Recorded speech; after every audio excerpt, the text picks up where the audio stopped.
छठी मैया जाई बिरौरा कहवा। छठी मैया जाई बिरौरा कहवा।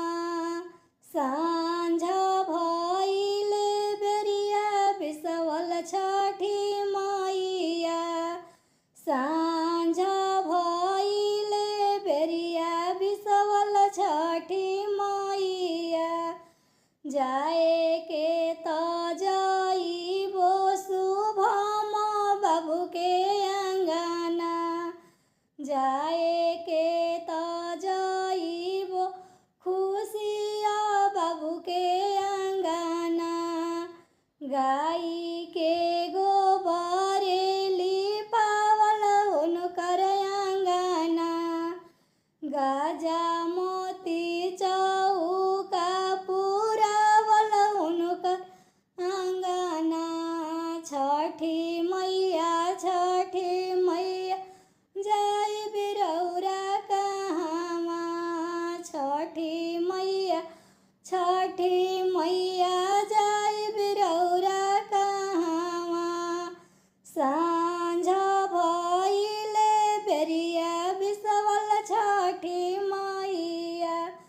जाए के त जाइबो प्रियांशु बाबू के अंगना। जाए के त जाइबो हिमांशु बाबू के अंगना। जोड़ा कलश पावा सजावल उनका अंगना। जोड़ा नरियरवा सजावल उनका अंगना। घीवा के दिया जरावल उनका अंगना। छठी मैया जाई बिरौरा कहवा। छठी मैया जाई बिरौरा कहवा। सांझ भइले बेरिया बिसवल छठी मैया। सांझ भइले बेरिया बिसवल छठी मैया।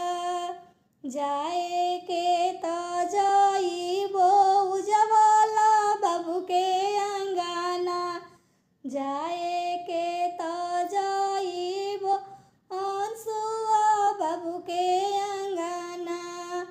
जोड़ाया गरवाट सजावल उनका अंगना।